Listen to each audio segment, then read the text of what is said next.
Welcome to Sister Sessions, a podcast where two sisters on very different journeys explore what it means to live spiritually in today's world. My sister, Jenny Fairbank, is the co-founder and spiritual director of Wisdom Pathways, a yoga and meditation teacher, and a somatic healer devoted to guiding others toward inner peace. And I'm Susie Gustin, a mom of three, producer and owner of Red City Live Entertainment, embracing life's joys while searching for deeper meaning. Together, we have honest, relatable conversations about finding balance, purpose, and connection in everyday life. So, settle in. You're exactly where you need to be. Welcome to Sister Sessions. Hi, everyone. Welcome back to Sister Sessions. It's me, Susie Gustin, with my co-host and sister, Jenny Fairbank.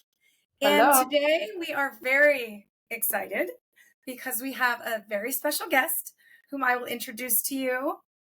And this is also season finale of season 1 of Sister Sessions, episode 15. Here we go. Yay!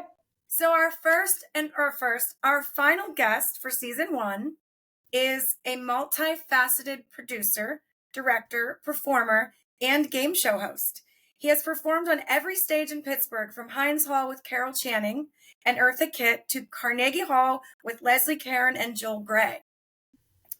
He has been featured in numerous shows at every country club with Don Brockett from Mr. Rogers.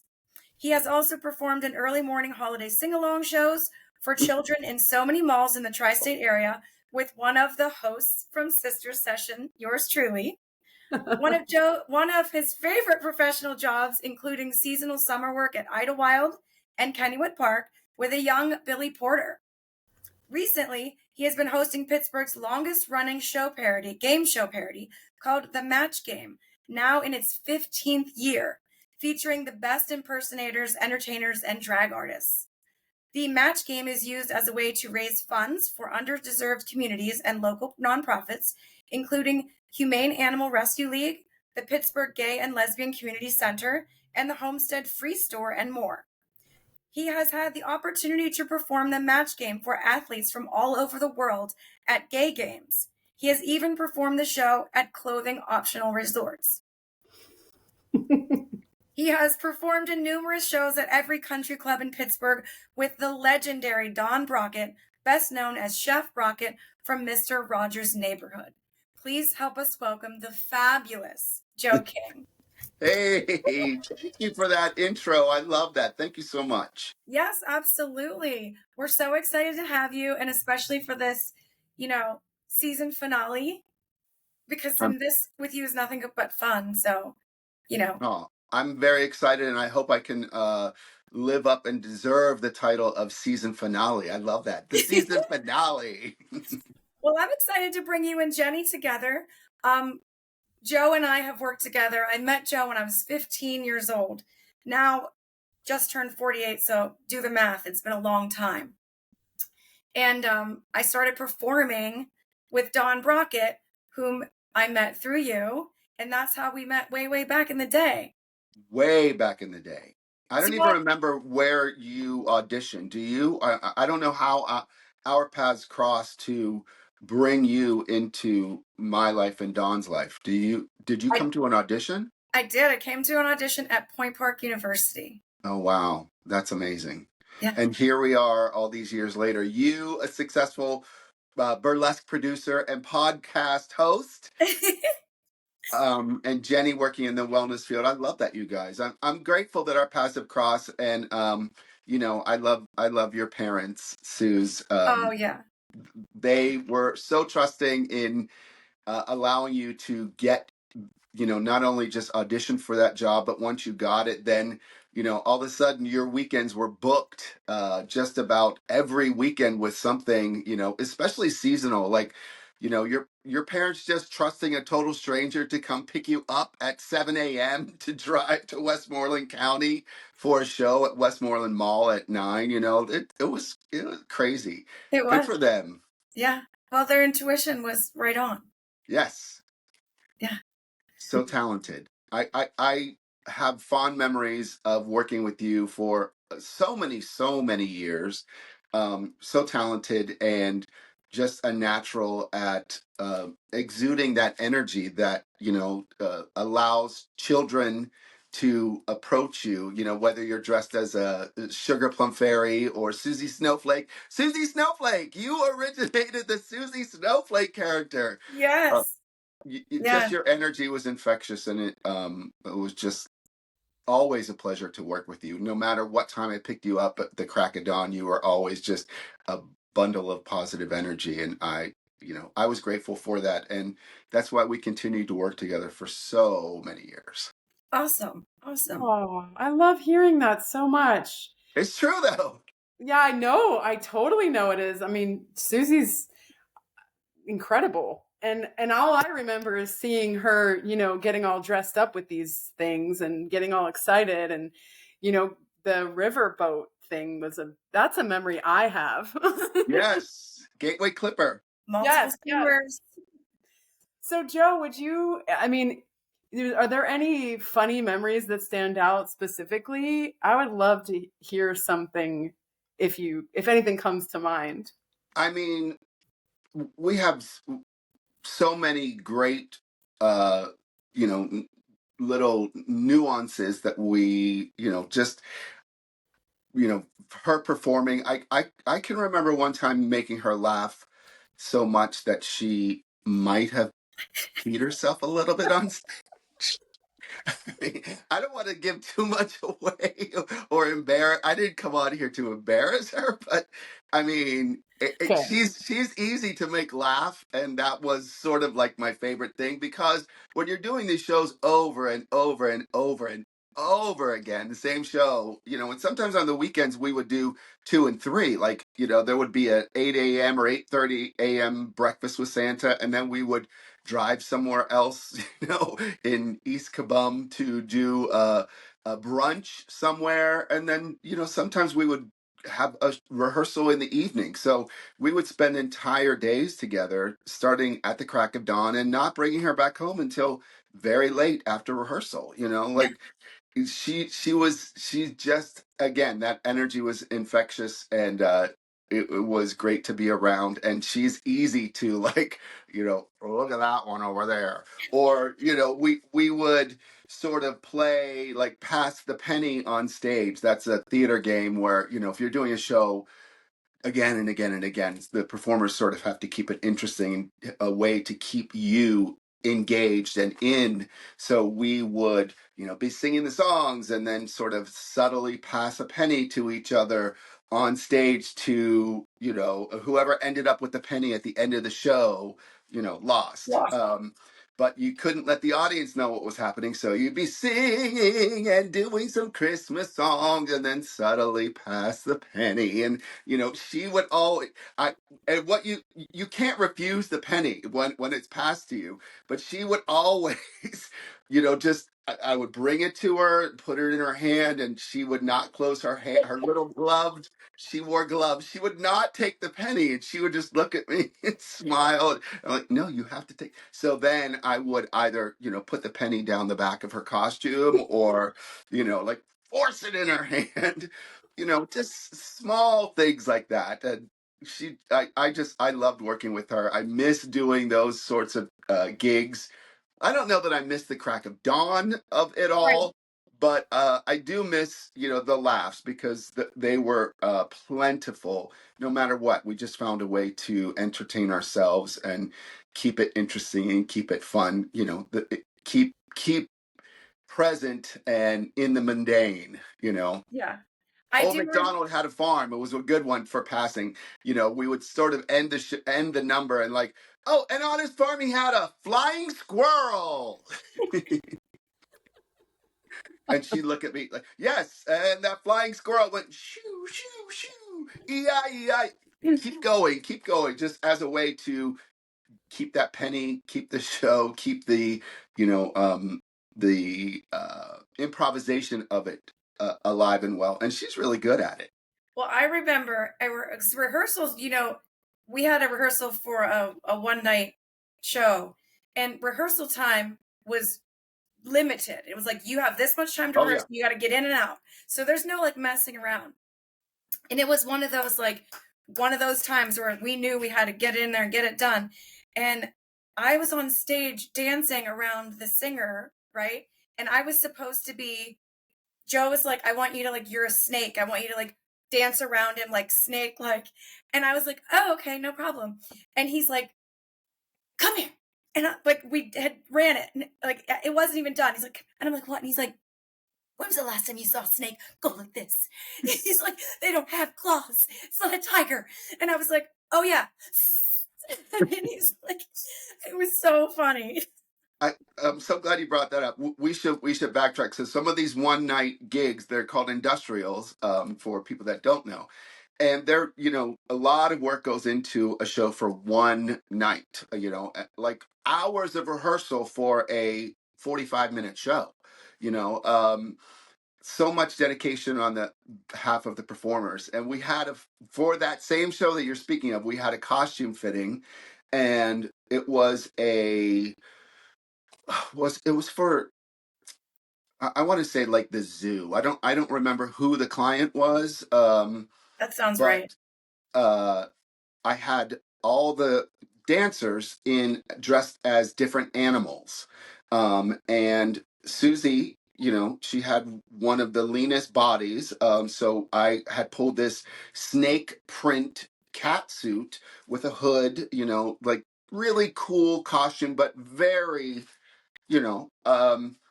and she was one of the first people. She was always on time, mostly because she was with me. So she was on time for rehearsal and costume fitting, and I hand her this costume that's, maybe about this big before it stretches.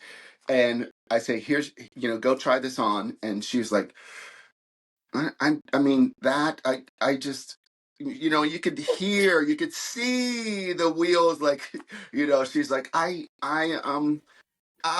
she's like trying to find the nicest possible way to tell me, I don't want to wear that. Don't make me wear that. It's sort of, that was the subtext. And, as she's hemming and hawing with me about this snake costume, she finally puts it on. She comes back into the rehearsal room, and she's like pulling at it. She's like, it's not really, and by the way, it fit her like a glove, like just perfect for her body. She looked like Jennifer Lopez, just tight and snatched, and the costume was fitting and she's literally like, but and pulling at the like, it's just, I don't know. And then at that moment that she's like holding it, like showing me that it doesn't fit, the girl who is the ostrich comes in with this big, and Susie looks at her, she's like,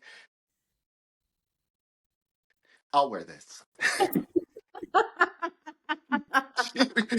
she was not about to put feathers and a giant headdress. She was like,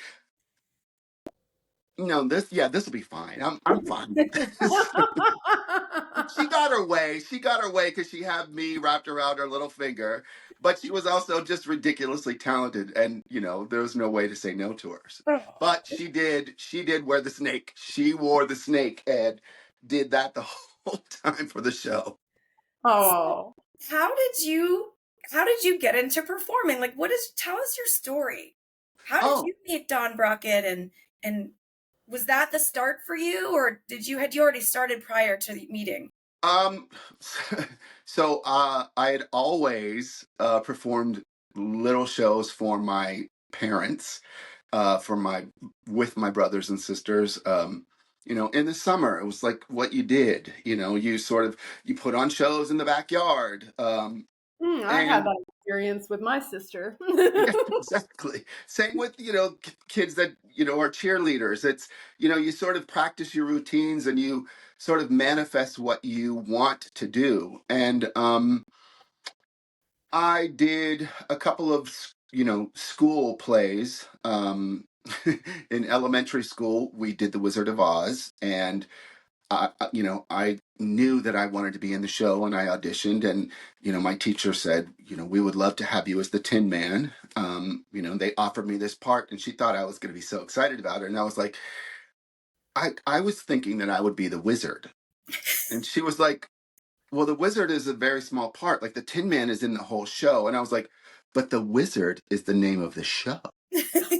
The Wizard of Oz. Like in grade school, I'm telling my teacher I would be best suited to play the title role of the wizard. And so I did end up getting cast as the wizard. But I've always wanted to sort of, do shows. My personality is not suited for selling siding.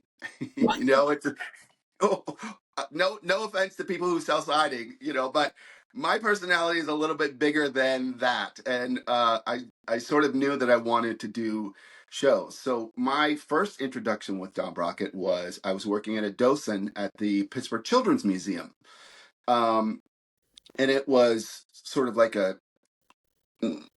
I want to say intern program. I really wasn't getting paid much, but maybe I don't a nominal fee for per week to sort of like volunteer but work there. And I met Don at a fundraiser, and he said, we had a full conversation. I knew him from Mr. Rogers' Neighborhood, and I thought I would like to do this. I just mentioned that to him, like, and he said, oh, I produce industrial shows. And I had no idea what an industrial show is. And came to find out is, these club dates that are, for corporations, for private events, used as fundraisers. And he asked me, do I have any special skills? And at the time, I was an excellent roller skater. I had just gotten a unicycle for Christmas. I asked my parents to get me a unicycle. And so I had a couple of like good marketable skills. And I did one Christmas show for Gimbals. That's how old I am. Gimbals with Don Brockett at one of those early morning. And I was the roller skating toy soldier.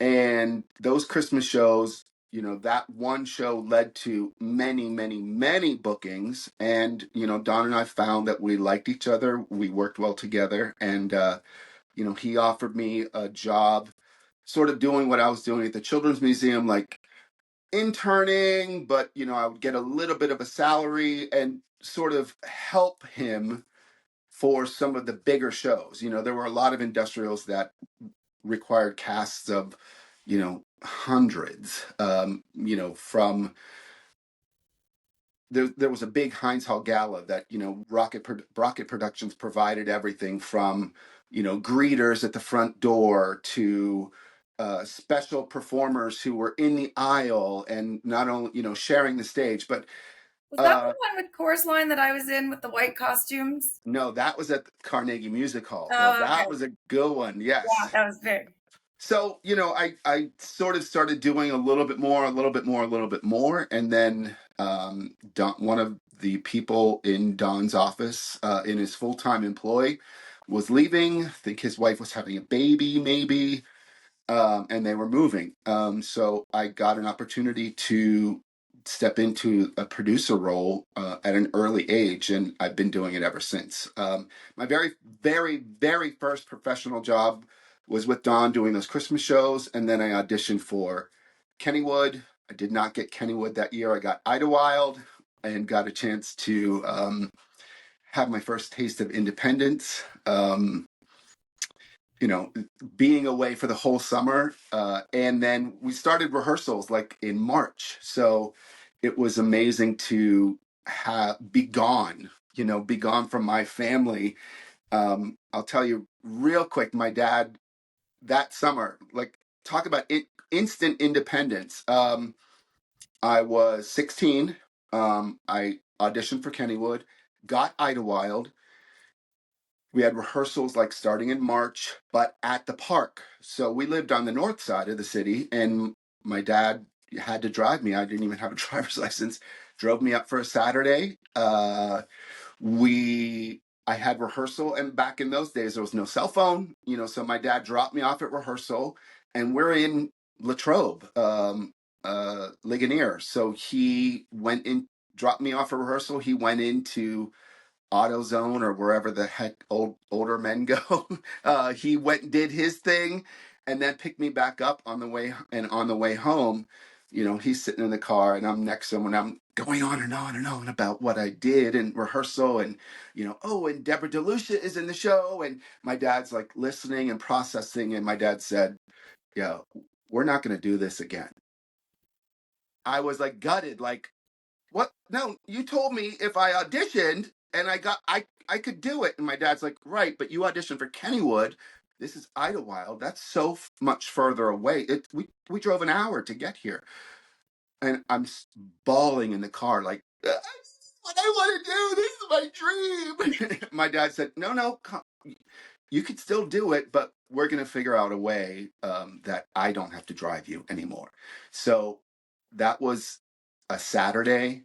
The next week, that whole transition week, my father had contacted my grandfather, Deborah DeLucia's father, and I don't know, between the three of them, the following weekend, we had a car to drive ourselves to rehearsal. My dad was like, we're not doing this again, you're doing it. So I that whole week I had lessons.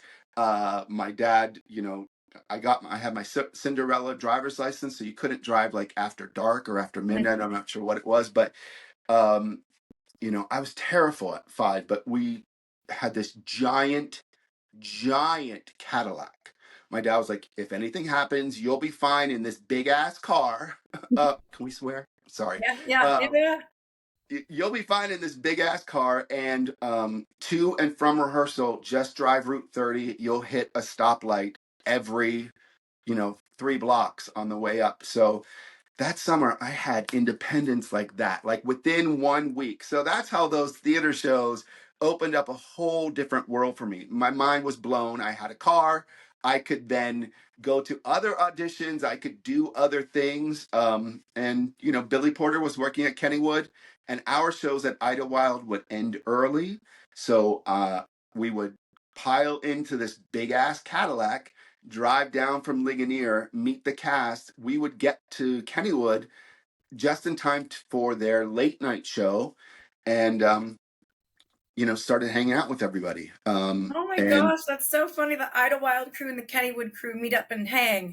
truly, and our days off were different. So sometimes a gaggle of them would come up to Idlewild, and on our days off, we would all go down to the city. Yeah. Oh my gosh, that is so fun. Showbiz. Showbiz. I have a question about showbiz. Yeah. Just, being a performer all of your life and this high energy and really intense, excitement all the time. How do you balance that in your life? Like, do you reflect a lot? Are you in stillness? Is it difficult for you? Yeah, the balance is, sleep, rest. I really value quiet time. Sometimes, my husband, he'll have CNN on, and I'll be in the other room or upstairs, and I will just yell down, like, you're not even watching it, it's just noise, turn it off. And you're right, and so I really do value that. The balance is just finding the time to pull that energy back. I do a lot of, I do meditation, I do floor work on the daily. I do a lot of grounding. I try to keep it here for when it needs to be here, yeah. So I think it's just finding that balance and drinking a lot of water. Yeah, so true. So important. Let me tell you, Jenny Fairbank is so proud of you right now. The fact that you said meditation, I know she was glowing inside. Yeah. Well, it's important to have that balance. It really is, especially when you do this for a living and it has to be put out all the time, like everywhere, and that sort of build up to showtime, like my husband will see it in me, the anxiety, the anxious, the, building, like as we get closer and closer to show. And even, once the show is over, it's still there, like it's still here. And so you do, uh, little photos after meet and greet, and sort of, as I'm breaking down the set, breaking down the show, it sort of like brings it back in. But I've had nights after shows, after really good shows, where I can't sleep, like it's just the energy is there. And that, those nights, it doesn't hurt to have a little glass of wine and something to help you sleep, but I the balance is very real, and sometimes this wins over. But yeah, I constantly try to find, is it a walk, with my shoes off outside on the ground? Is it, just a little meditation somewhere? So finding the balance is so important. Yes. Oh, I couldn't agree more. I can't even imagine because it's so extreme, It's so extreme. Yeah. I do work with a great energy worker, and sometimes, like, as soon as I step into her space, she's like, "Let's, let's," and so she'll help with my chakra work, but she recognizes it immediately, because I try not to see her until my commitments are done, so that I can sort of really uh, get the value from what she's, bringing in her Reiki work. And, and I immediately feel better. She's one of those great energy people that, she could hit a spot on me and I'll just start to cry. I'll just feel the release. So yeah, it's so important to just balance the two, make it easy on yourself as much as you can. Oh, wow. I love that so much. That's so important, Joe, for people to hear, that no matter what you do in life, how intense your world is, how engaging it is, that finding those moments and creating your life to have the opposite, to have the balance, to meditate, to find people who can support you, like energy workers and all of that stuff. Yes, bare feet on the grass, so good grounding, right? And being Yes. in nature and connecting with all of that, because you're in that's such a different environment, being in entertainment, and it's so material, right? It's you're Yeah. deep in the material world, and then you step into more the natural world and kind of have that, okay, I can even this out, because Yep. I can't even imagine being all in without having that balance. And it really is all in. I'll send you a clip that maybe we could drop in right here, but you could literally feel the energy from the audience. And I value that, because not only are they giving it to me, but or giving it to, the cast, the show, but I recognize that those people, I do this for a living, but some people that go out to a show, they don't do that every weekend. They don't do that all the time. So they are looking for their experience to be amplified. And they've been planning it. They've shopped for an outfit. They know that it's coming up in 3 weeks. I've got to get the right shoes. So I recognize all of the extra that goes into them just coming to my show. So then we want to give them the best experience and make their night that, they spend 30, 40, $50 a ticket, even, sometimes even more, not for my show, but, you have to sort of recognize and value what has gone into them just being there, like, somebody in your friend group put out a text to say, "Hey, let's all get together. And what does everybody think about this? Perfect, love it. What are we going to wear?" And it sort of snowballs into, and it rolls into that theater for that night. We've done shows, where I've had a very large bridal party, and they're, you know and you want to give them the best show and sort of, find a way to involve them, incorporate. Is there a way that I can get the bride on stage, the bride to be, so that everybody's cheering and screaming? It's that energy, that exchange. And, sometimes it's still here at the end of the night. So finding the balance is so important. Wow, Joe, I just have to say that you are seeing that and recognizing that has to be has to give you such a leg up and why you are so good at what you do, because you are thinking about the audience and you're not just like, oh, here's another, I'm going to do this again. You're actually thinking about their process and how Yeah. they're coming into the show. I don't know if that's common or not, but that just seems kind of incredible to me. I think that's years of doing it, with Brockett. Like it really is. Um, it, it's an art to read the audience, and especially with the match game, our questions are, sort of can go two ways, and they could get, dirty and, a little X-rated, or they can go very clean. And what I usually do with my show, once we have our answers locked in with our celebrity panelists, I go to the audience to get their answers. So it's a way to engage them. Their energy is already up. So people want to shout out and they want to yell out their answers. And you can always tell what kind of night we're going to have based on their answers. If it's, tit jokes, then we know that we're getting a little, and if it's, cookies, then we know we're going to play it a little bit safer to the bone. But reading the audience, it is an art.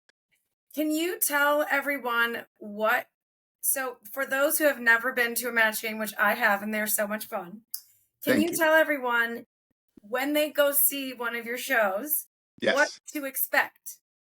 Oh, from awesome. the match Yes. game? Like, talk about it. It's a whole commercial I'm about to do right now. Let's go. So the match game is Pittsburgh's longest running game show parody. We take parts of the classic game show from the 70s and 80s, and we sort of have turned up the volume on it. RuPaul's Drag Race now does a Snatch Game episode where it's the same thing. It's based on it. So my show is sort of an amalgamation of the two. We take the best parts of the original game show and we pepper in, a little drag flair. I work with the best drag queens, drag kings, impersonators, and entertainers in the city. Actually, in the tri-state area, we've brought some talent in from all over, and we change the show for every single show because we are now in our 15th year. And originally the show I was using local celebrities. We had the mayor on the show, we had Miss Pennsylvania on the show, we had Chet Welsh from Survivor Micronesia, and I sort of found that we were running out of local celebrities to be on the show. So one show I did an all drag queen edition and it sold out immediately.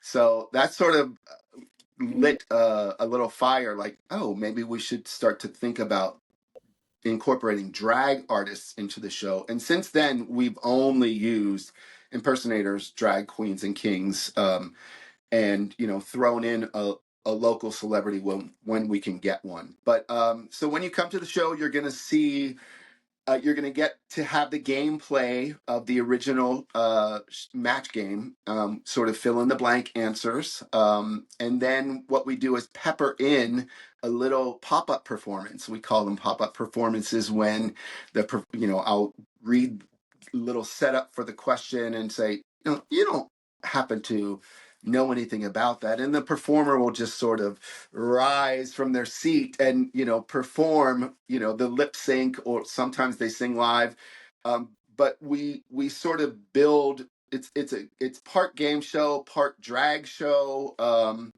tons of fun, and you always have an amazing theme. We always do a theme. So we've done every theme from the Golden Girls, Schitt's Creek, Pee-wee's Playhouse. We did the Brady Bunch. Sanderson Sisters. Sanderson Sisters for Hocus Pocus. Our next one coming up on April 12th. I don't know when this is going to drop, but coming up in April, our next show at City Winery is an all 80s edition. So I could tell you that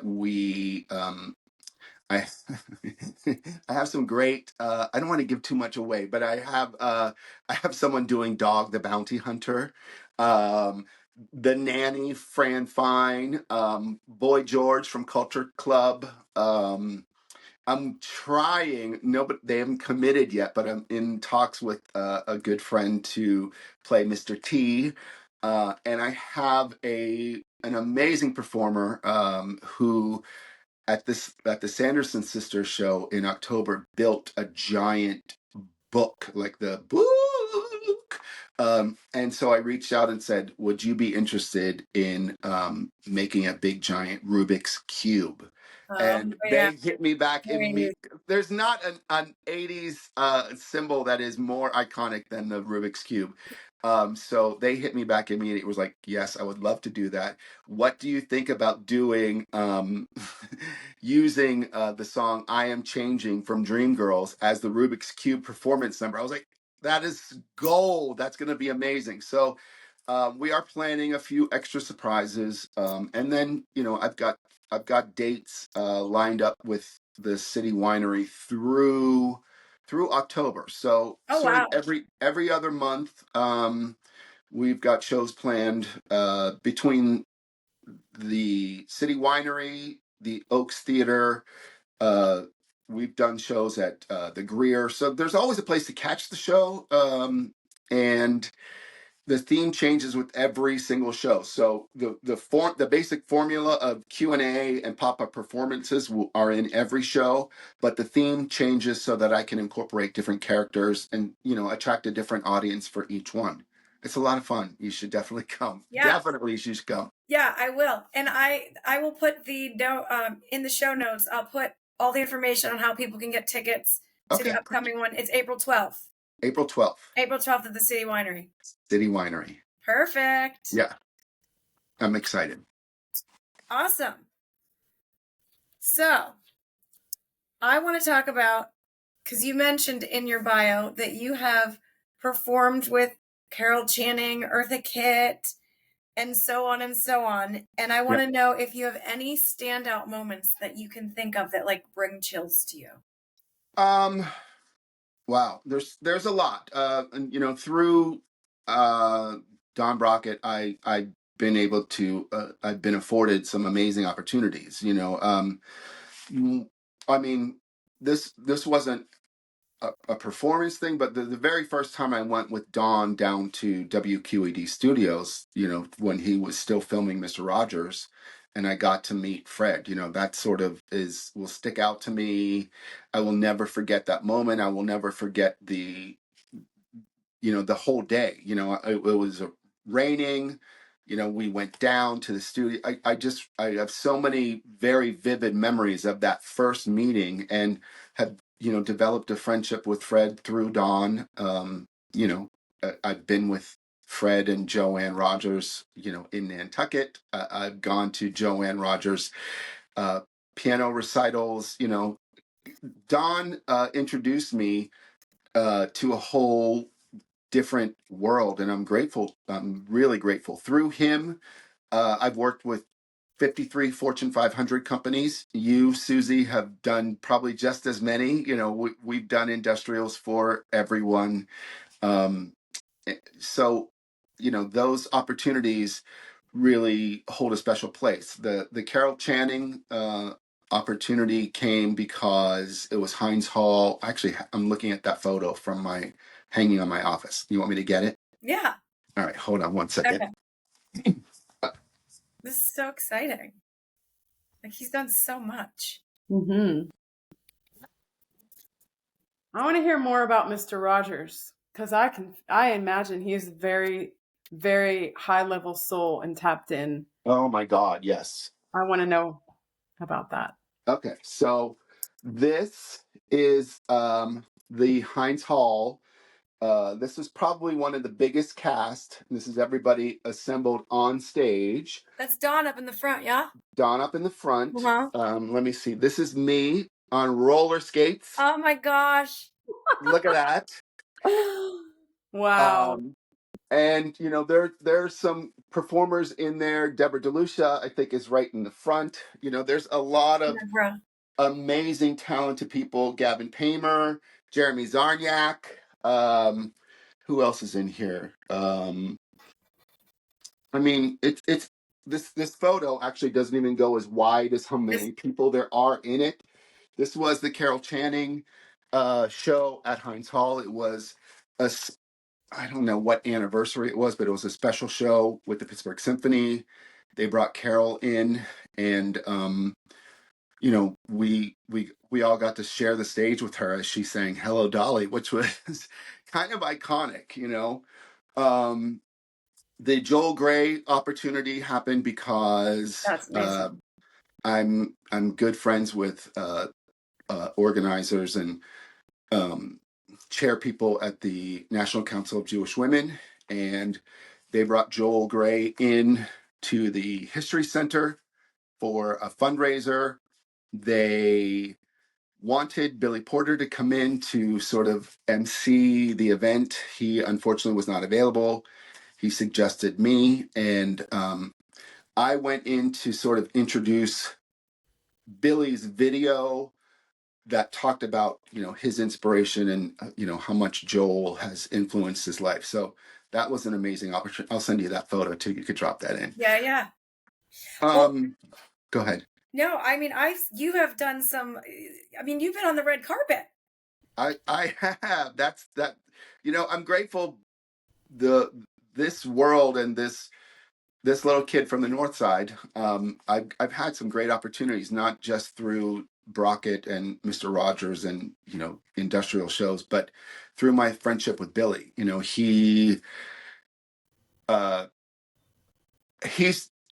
very generous with what, not only with just our friendship, but with the opportunities that, you know, he has. You know, and he doesn't take that for granted. You know, when he was nominated for his Tony for Kinky Boots, you know, I said, I'm going to the Tonys. Like, how I need to be there if you win. You know, when you win, like this is a monumentous thing. This is something that we have talked about, you know, since we were 16. You know, and one of us has to win a Tony, and you know, you're nominated, so I'm going. And we found a way to, you know, get an extra ticket, and I happened to be in the room when his name was called, and it was just rather amazing. So that since then, it sort of started like I'm your lucky charm. You know, I have to be there when. So I got to be there for the Tonys. I got to go to not attend the Oscars. So what happens? Billy was on the red carpet doing interviews for the Oscars. That's when he had that big tuxedo gown. Oh, that was so beautiful. Oh my God, Christian Siriano, amazing. Even more gorgeous in person. And I'll tell you, so heavy. That gown weighs a ton. But if you know, there are only a certain number of seats in the theaters for the actual ceremony. So what a lot of the studios do is rent, you know, in the same building as the broadcast or in the hotel across the street, they rent out ballrooms and they put on, you know, their party with TV so you can watch it in real time. And so I got to you know, be there while he's working the red carpet, and then we went across the street to a hotel for FX. That's who was, I believe it was FX. Got to be there for that, and sort of established, hey, I'm coming to the next one. Hey, what's the next one? Hey, what's the next one? So I've been in the room when he won his Tony. I have been there for the Oscars and all of the after parties. I've been to the Emmys when he won for Pose.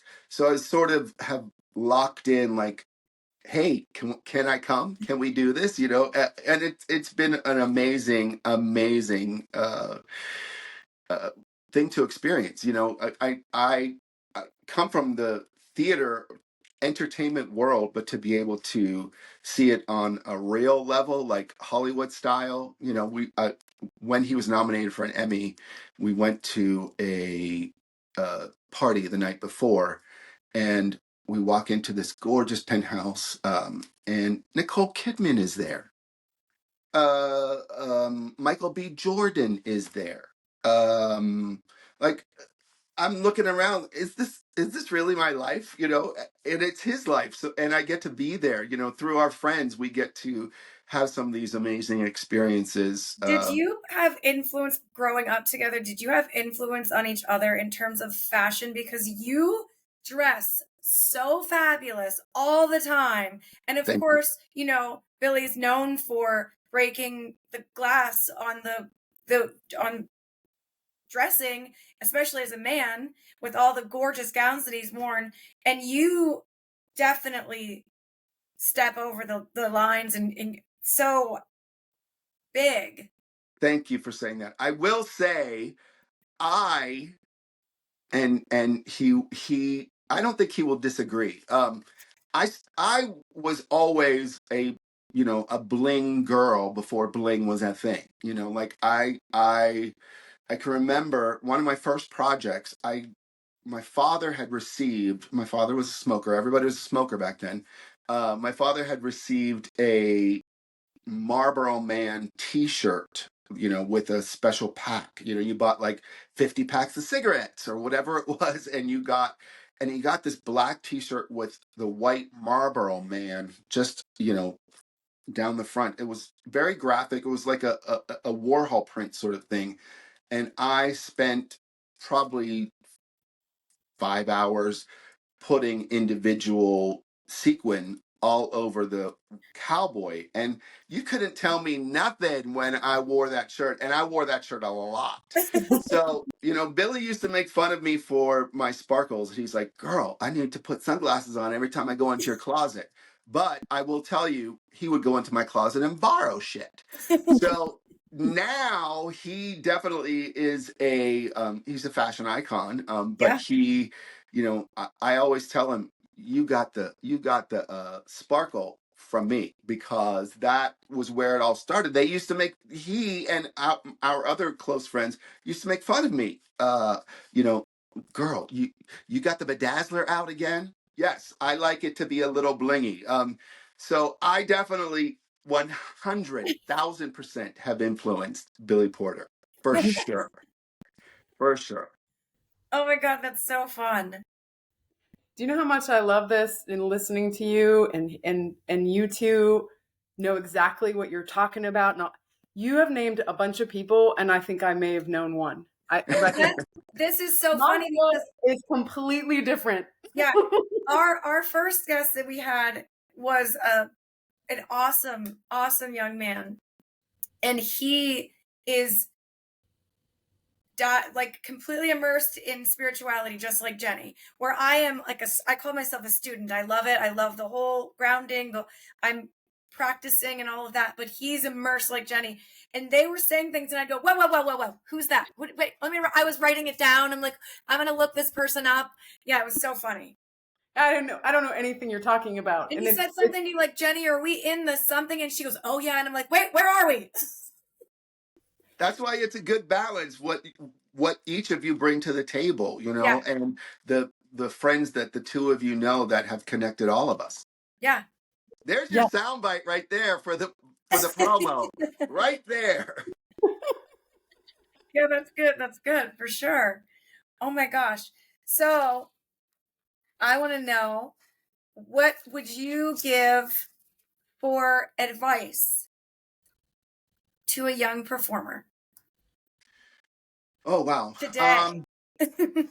In this, it's like so different, right? It's so different. You know, you have to have a social media presence now. It's just required. No matter what you're doing, it really is required.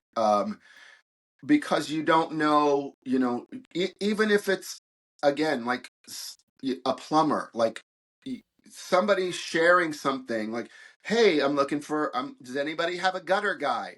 3 people will send you the link to someone's page because it is it's vital right now. It's just the world that we live in. Everybody has a connection. We are all connected, and it allows us, to engage immediately. Like, hey, I got a flat tire. Does anyone know anyone in Cranberry? Yes, here are 2 people. It's the instant connection. And I would say performers now, if I would say this is not news. I would say most of them nowadays already have a social media presence, but that that advice sort of goes without saying. Social media presence, good at what you do, the confidence to be able to, if you so, almost sort of volunteer yourself for the job. Hey, I hear that you're casting a cabaret.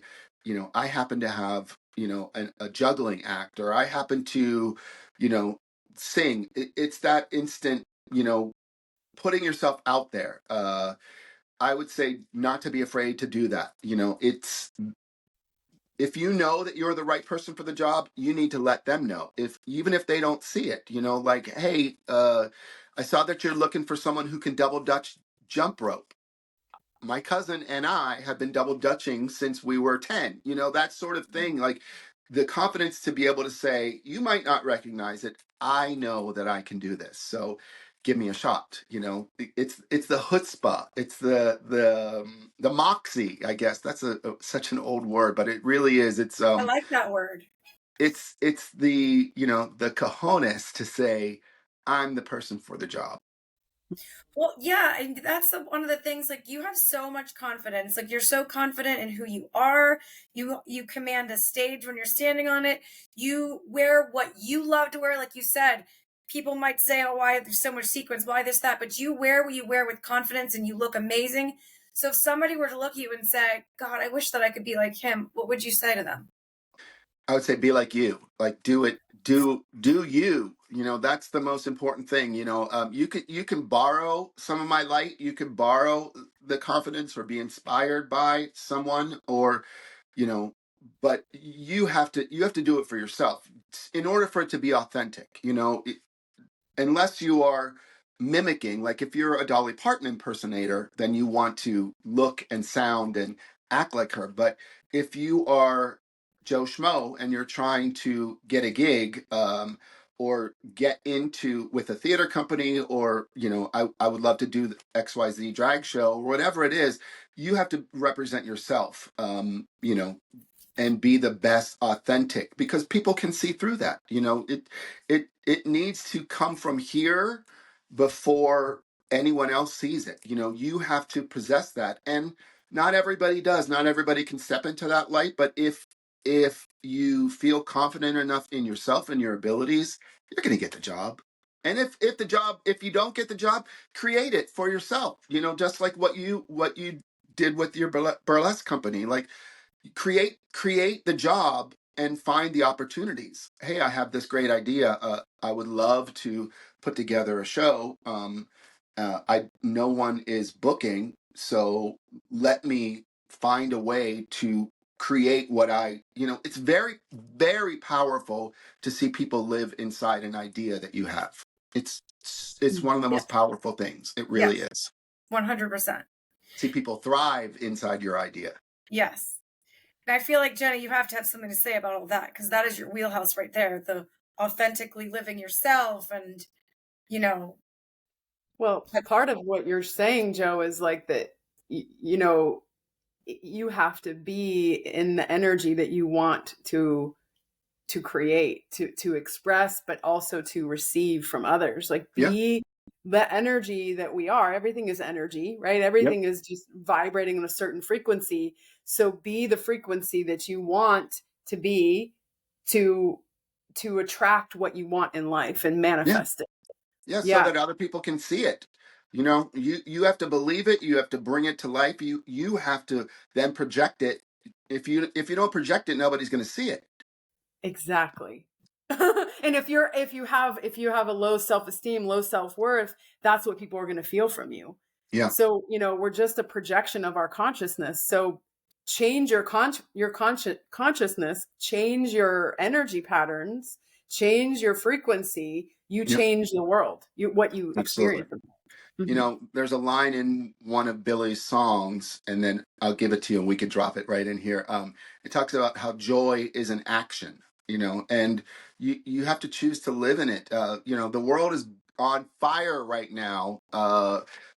And, I see on social media so many friends whose, personality has become about the recent election or the state of the world. And, that's sort of hard to it we all know it. We all are experiencing it. We all are in it, but to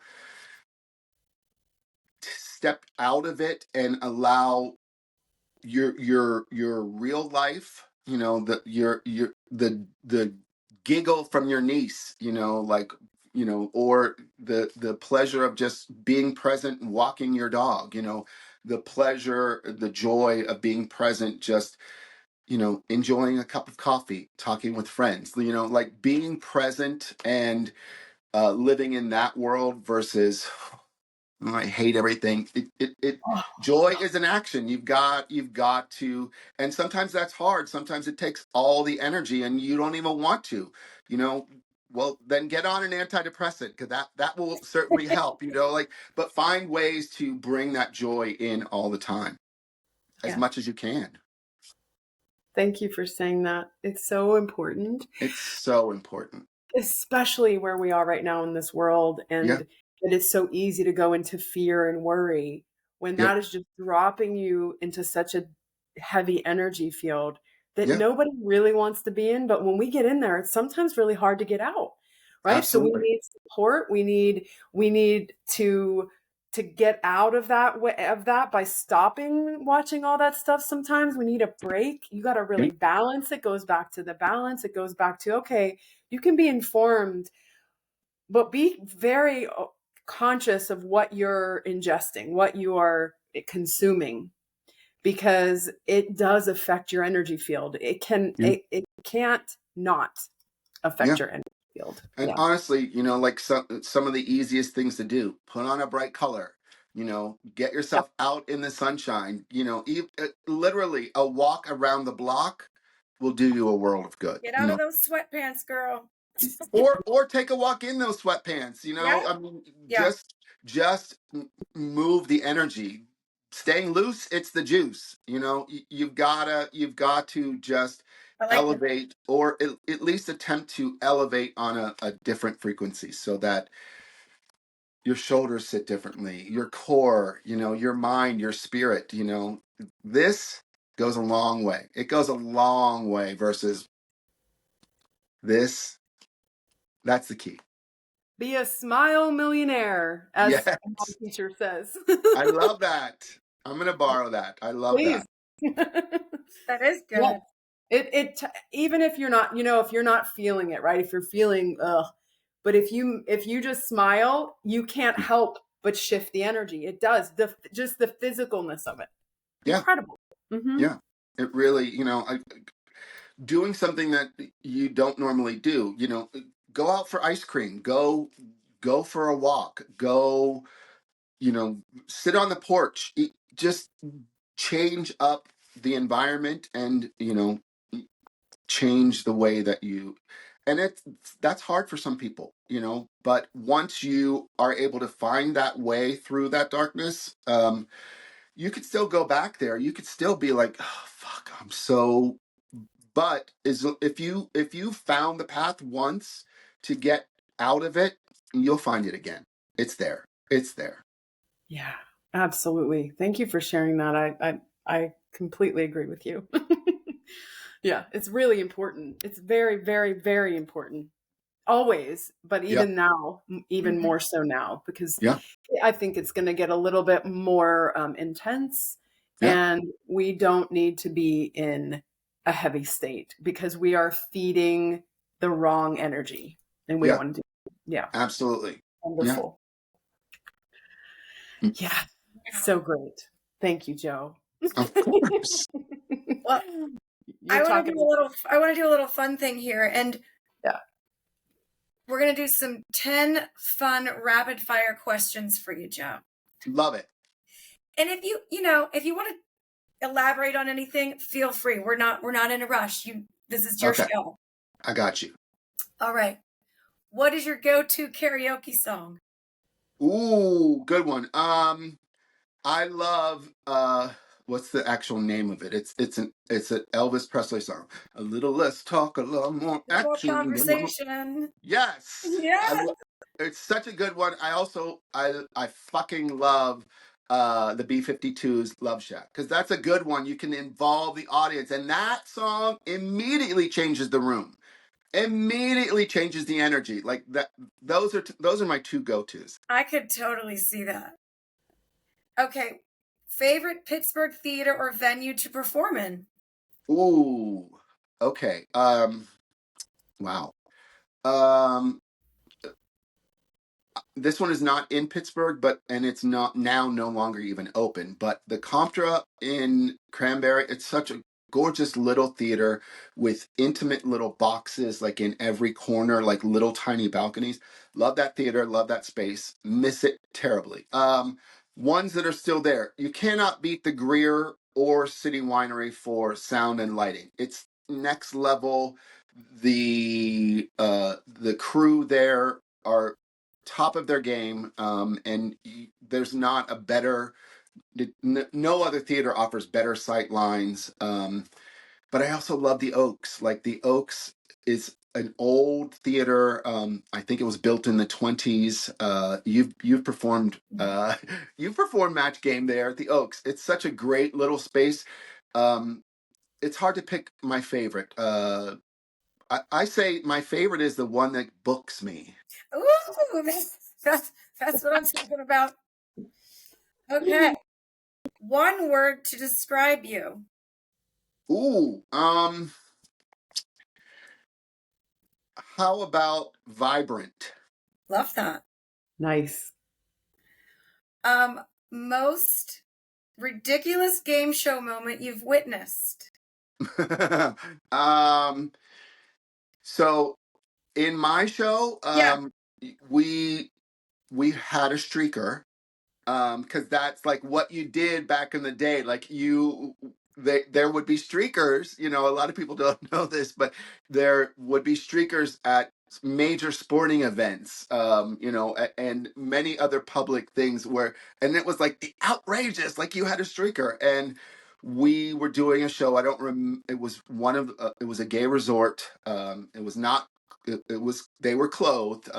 I told you I performed at clothing optional resorts. We can get to that. But Yes. so there was one of the resorts that we performed at, and apparently this couple, they do it for every show. I didn't know this, and nobody let me know that it was going to be happening.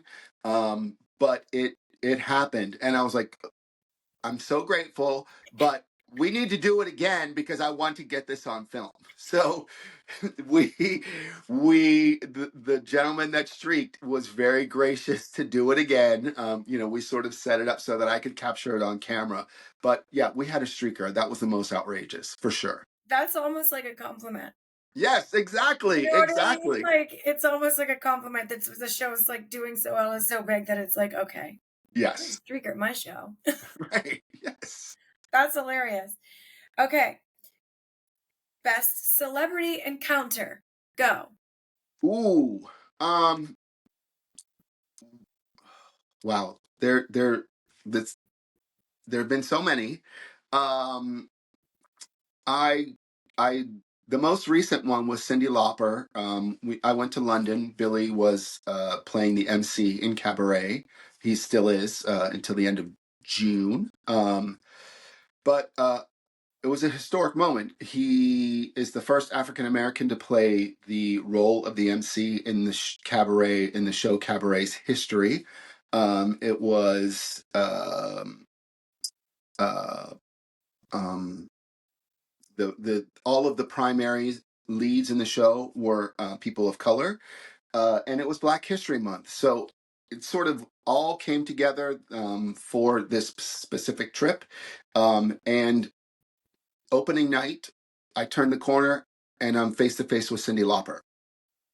And at first my brain could not process what happened. But I turned the corner and we almost bumped into each other, and I was like, oh, Cyndi. She said, oh yeah, hi. uh, isn't Billy doing great here? Like in her New York accent, her Brooklyn accent. Isn't Billy doing great here? I was like, you're Cyndi Lauper. So that would be, I mean, there was an incident with Little Nas X, but I don't think that that's appropriate to tell. Okay. If you could play any role in a musical, which one would it be? Ooh, good question. Well,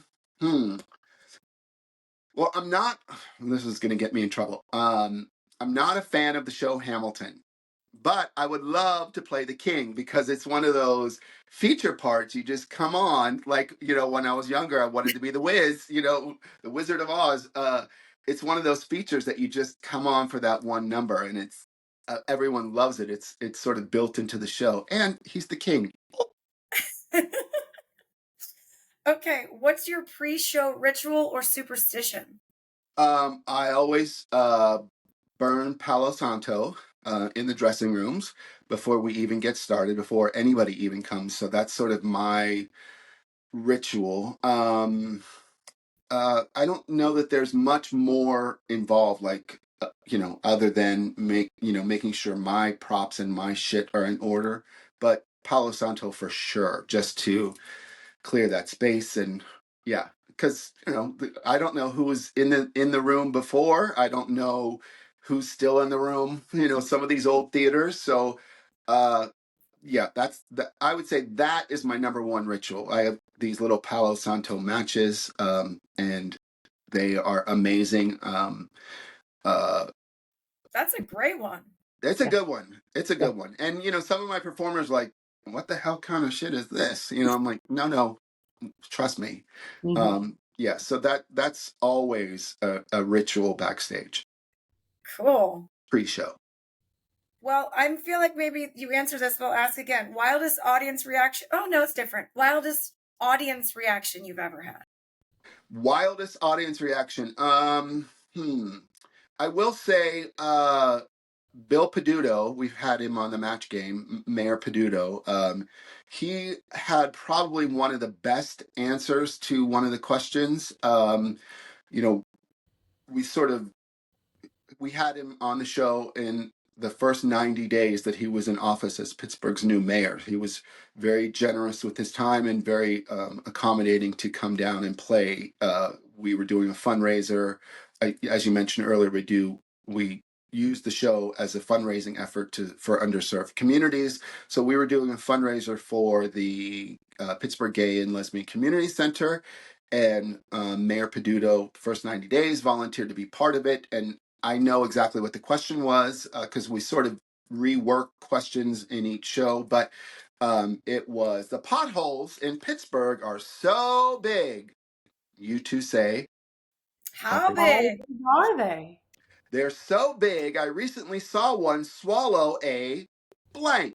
And then the celebrity panelists will fill in all of their answers. And Bill Peduto not only gave one of the best answers, but it just kept going on, and it just kept getting better and better. Like, most performers, I recently saw one swallow a Pat bus, or swallow a car, or something generic like that. But Bill Peduto was specific and just kept going. He's like, I recently saw one swallow a Hyundai with a "My kid is an honor student" bumper sticker, with a "I support public television" air freshener. Like, he just kept going and adding to it, and the audience was eating it up. Like, he had probably 5 or 6 great responses to the question that just kept building and building and building, and that was probably my favorite.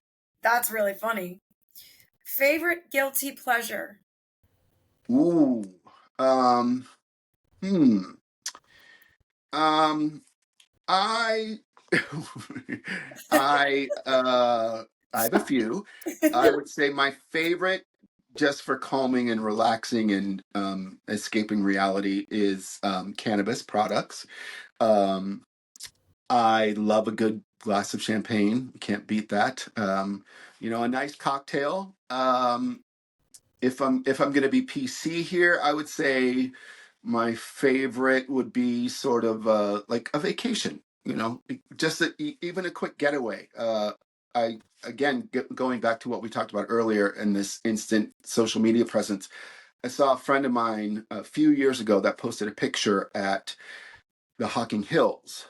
And I was like, oh my God, that's so gorgeous. Where is this? And they're like, it's in Ohio. It's drivable. And since that connection, my husband and I have gone several times, rented a little A-frame chalet in the woods with a hot tub.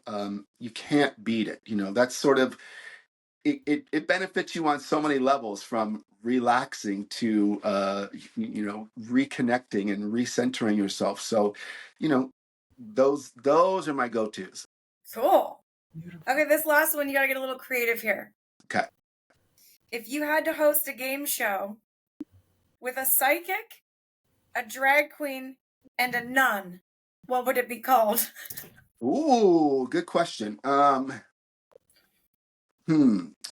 None you're tucking business. That's so creative. You did it. So Thank you. you were on it too. You were like, I got it. It just, that's, you got to be quick. You got to be quick in this game. Oh my gosh, I love it. Those answers were so good. So let's go back, because you were going to tell us about this nudist game show situation. Yes.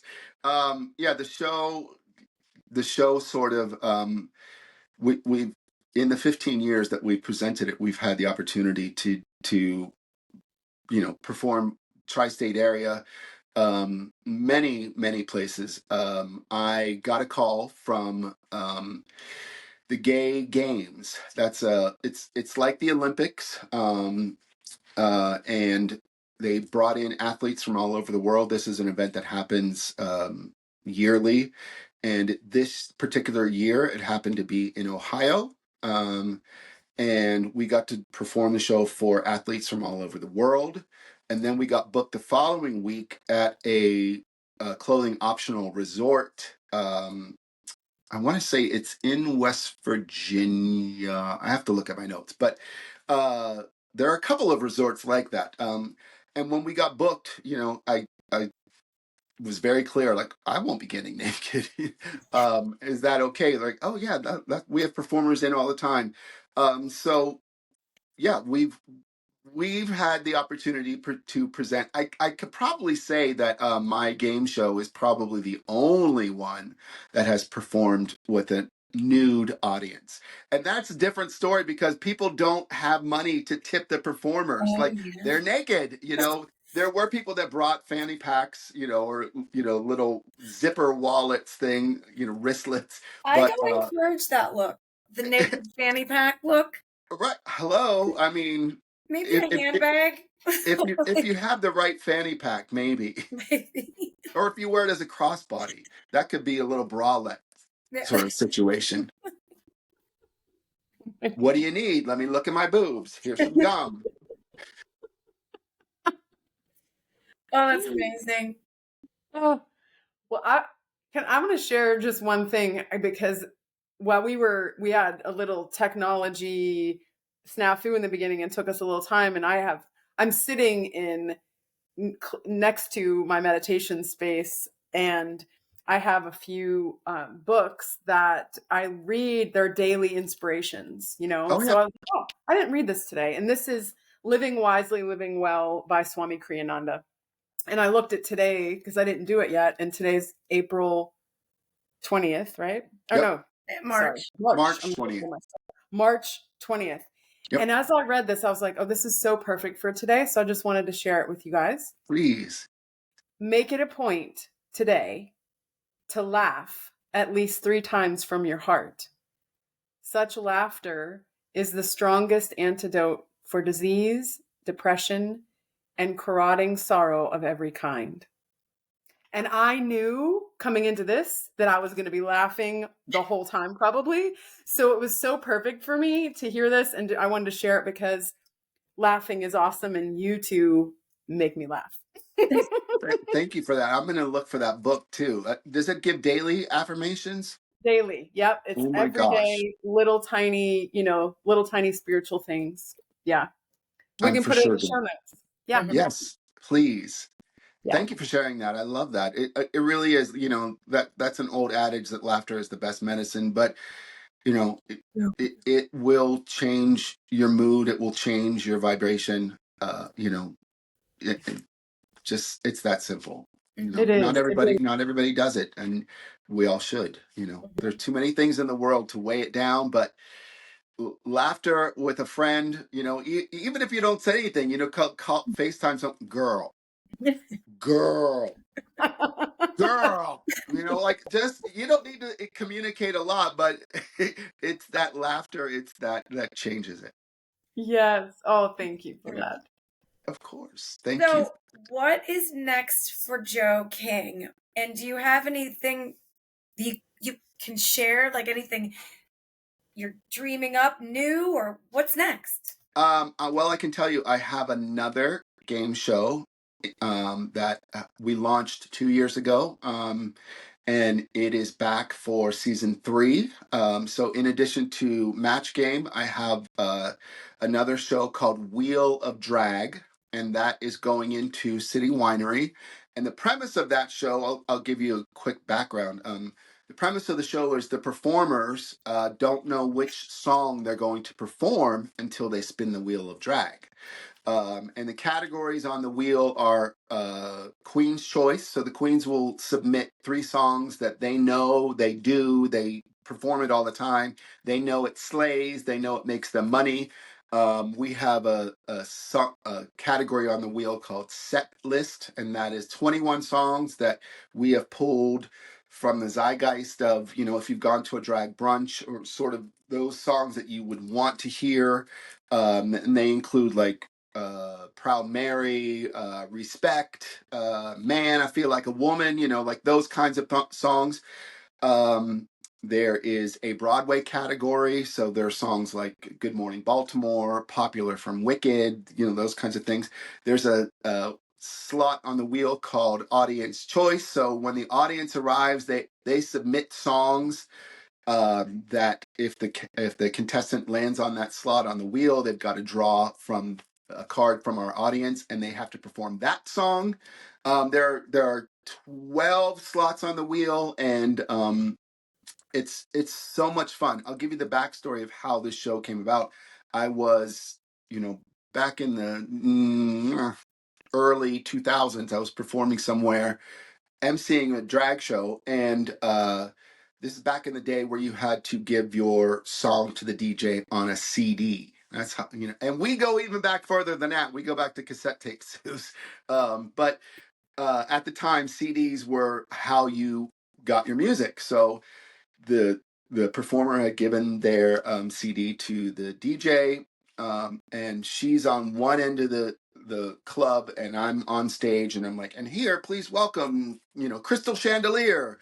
And the DJ starts her track, and she's looking at me, and she's shaking her head, and the DJ is on the other side of the club. There's no way to communicate with him, and she comes out, she performs, she slays, she's amazing, everybody's going crazy for her. And after the show, I was like, girl, that was amazing. She said, that was the wrong fucking song. I was like, oh, uh, I'm sorry. So that stuck in my mind how versatile these performers are, that it wasn't the right song, but she still slayed. And so I kept that in my mind, like, there's an idea there. And I created this wheel of drag. It's been very successful.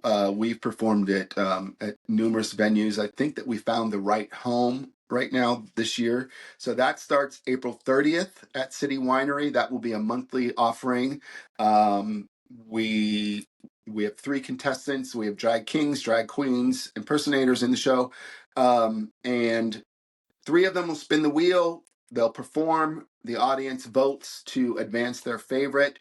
We eliminate one queen, and then by the end of the show, we crown a winner. So I hope that you will come out for that one too. It's so much fun. Reed It's and I more. went, I don't know if you remember, Reed and I went to one of those, and we had a blast. It was at the, where was it? Square Cafe? Say that again? Square Cafe? Yes.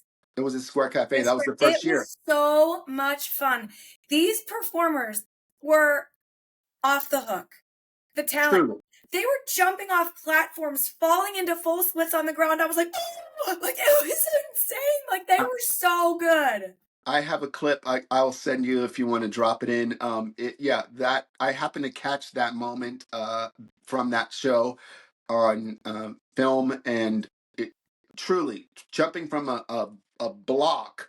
So the Square Cafe doesn't have it's a restaurant. It's not really built with a stage, unlike where we're moving now to City Winery. But so because it had weird sight lines, I have these theater cubes, that are used, for sitting, for benches. They're, used as walls in the theater. I have 3 of them. They're, giant square wooden boxes, probably about 2.5, 3 feet tall. And we put them all around the venue so that everyone had at least a good view of the performance. And we call them woohoo boxes. And I say to the audience, every time you see a performer get up on that box, you all say, and it sort of has made itself into mini stages, and each of the performers make it a point to get to that woohoo box, because as soon as they're up on it, the audience goes crazy. And that performer, Vivian Spice, she jumped into a split from that box, and the audience went crazy. Into a full split onto the hard ground. Onto the ground. It's crazy. We were like, oh! And she was like, oh my God, this is amazing, amazing. Let's take a look at that clip now. But yeah, that's what I have coming up. That and I never stop thinking about ideas for ways that I can bring what I experience in my community to a larger audience, because as you mentioned, there's some really talented performers. They sometimes create amazing wardrobe just for one night, and not everybody gets to see it. So I realized early on that there's a way to bring what my community sees to a straight or a venue that is welcoming to everybody, and where people feel safe going to a theater or a place like City Winery to catch a show that they would normally, maybe not see at 1 a.m. at a gay bar. Yeah. So I like to just keep innovating and finding ways to incorporate my community and marrying the two. I love it. I'm really happy to hear you're bringing that back, because it is a fantastic, fun evening. Yes, I'm super excited to bring it back, because it's less work. It's sort of, the match game is a big production. That's 6 performers as my celebrity panelists, and then special guests. And, I bring in a whole set for the match game. Wheel of Drag, it's smaller, it's a little bit more compact, but I feel like it's going to do really well at City Winery in that amazing theater down there. Yeah. Well, I am so happy for you, and I'm so glad that you joined us. And I know that, Jenny's probably beyond elated to hear about your mindful practices. I don't want to speak for you. Go ahead. Oh, no. Yeah. I'm so grateful that you came on, of course, and also that I got to hear the little bit of that side of you, because, I've heard about you for decades, obviously, but we have never really engaged, because my world is so different. And I don't go, I would go to those shows, but I live in Northern California now, and I hadn't lived in Pittsburgh in many, many years. But I'm really glad to hear that you meditate and you do have that balance, and you do take care. Of course you take care of yourself, but like in a way that is deeper even than maybe some other people do. So I really love that, Joe. Thank you so much. Thank you. I'm grateful to have this energy and share this time with you all, really. How can our listeners continue to follow you and follow your schedule of events, and where can they find you? Via again, that's ever important social media. So there's a Match Game page, and we spell it Gayme, Match Game. And there is a page for Wheel of Drag. So both of them are updated constantly with what's next. And sometimes I just drop, I caught this amazing performance, and we're going to try to find a way to work with this performer. But in the meantime, you have to see it. So I constantly update not only just my own personal Joe King Facebook account, but I really make it very mindful to keep the Match Game and the Wheel of Drag shows pages up to date. So follow us there. Awesome. All right. Well, thank you so much. I love you very much. We're so grateful that we got to have this fun conversation. I'm grateful to the both of you. Thank you for inviting me on, and I'm grateful to be season 1 finale. Maybe I'll be season 2 finale too. Who knows? Ooh, I would love that. That would be so awesome. Yes, this could be a little tradition. Yes. Well, you guys, congratulations on season 1. I'm a fan already, and Susie, I love you. I love your family, and I'm grateful that we have this connection that has spanned decades, truly decades. And aren't we lucky? We're just lucky. We all are so lucky. Yep. Thank you to all of our listeners for supporting us through our first season. We can't wait to be back for season 2. We're going to spice it up a little. We're going to have new studios behind us and get a little bit, I don't know, maybe a bit more shoulder shimmies. Ooh, yes, I love that. And Jenny, do you want to send us out? Yes. All is well. All is well. Thank you for tuning in to this week's episode of the Sister Sessions podcast. If you found inspiration in today's conversation, we'd love it if you shared the episode with your besties, family, or even your favorite neighbors. We'll be back next week with more to share, but until then, remember, meditation is the key to unlocking your inner peace. All is well, friends. See you soon.